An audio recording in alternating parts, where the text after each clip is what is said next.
साथ रहता है कि हमारे पास भी ऐसी सेवाओं के लोग हैं और ये हमारे बच्चे हैं, हमारी बहू है, हमारी बेटी है। तो इसको छोड़ने की बजाय मैं तुम्हारे सामने तो लगी थी, थोड़ा कान में भी कह रही थी, लेकिन इतना मौका नहीं मिला। तो हम जब आपस में बात करेंगे तो विचार दो भाइयों और दो आपसे जुड़ जाएंगे, तो चारों में से एक भी अगर आता जाता रहेगा तो हमारी ऐसे ही हम लोगों का मेलजोल बनाए रखें और ऐसे बच्चे और ऐसी बच्चियों को हमारे तो 5 साल की जो आयु होगी वो आपको यहाँ नौर में प्रशासनिक सेवा कोई मिल जाएगी। तब आप यहाँ पे जनक और जननियाँ यहाँ पे रही है, चाहे वो बिहानी जी से लेके चाहे दानदाता हो और चाहे आदमी का जुड़ाव अपने शहर से रहता है, तो उसके आसपास की जो हरियाली है वो मैंने अपनी मूल बात कह दी है। आप लोगों की लिए हमेशा तैयार, आपकी बहू आपकी बेटी आपके समक्ष आई है और मुझे बहुत खुशी हो रही है कि इस बच्चे का जो आपने इतने अच्छी तरह और इतना बढ़िया स्वागत किया है, करना हमें चाहिए था, लेकिन क्योंकि इतला देने में ओम जी थोड़ा पीछे रह जाते हैं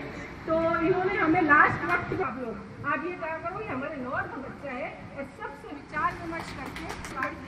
बड़ी बात तो ये पूर्व सिंधी समाज में बहुत बड़ा काम किया है, इसके लिए हम आपको बधाई देते हैं। लेकिन क्योंकि इसके पास समय कम रहता है, ये एक ही बार आ सकता था, अब दोबारा आने में पावन पवित्र स्थान पे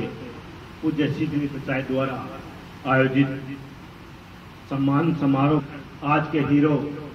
नौहर के लाडले मेरे छोटे भाई मनीष जी गुरनानी सम्मानित मंच जो पूरा नौहर शहर अपने आप को गौरवान्वित महसूस कर रहा है। ये भाग्यशाली है जिन्होंने ऐसे घर में जन्म दिया, क्योंकि आज हम समाज में किसी का मान और सम्मान करते हैं तो सबसे ज्यादा गुरुजन का करते हैं, गुरु का करते हैं और उसके बाद सम्मान करते हैं तो गान का रूप होता है, चिकित्सक होता है। और मैं भाग्यशाली मानता हूँ मनीष जी को, उनको घर में दोनों पद मिले, माता और पिता के रूप में, एक चिकित्सक का मिला और एक शिक्षिका का मिला, जिन्होंने अच्छे और संस्कार देके आज उसको इस मुकाम पे पहुंचाया है। मैं ईश्वर से कामना करता हूँ कि संत झूलेलाल आपके जीवन में अपार समृद्धि और खुशियाँ भरेंगे। जब भी नौहर के बारे में बात होती थी, जैसे कि पूनिया साहब कह रहे थे कि यहाँ डॉक्टर्स बहुत हुए, इंजीनियर्स बहुत हुए, पर ब्यूरोक्रेट्स बहुत कम रहे। सिविल सर्वेंट आप देखें तो नौहर से बहुत कम गिने चुने निकले। तो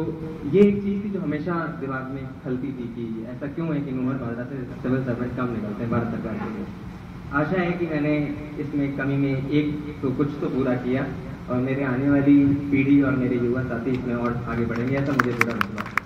जैसा कि पुनिया साहब कह रहे थे, तो सर मंच का उपयोग करते हुए मैं ये आश्वासन निजी तौर पर भी देना चाहता हूँ, ये मेरा आपको निजी आश्वासन है।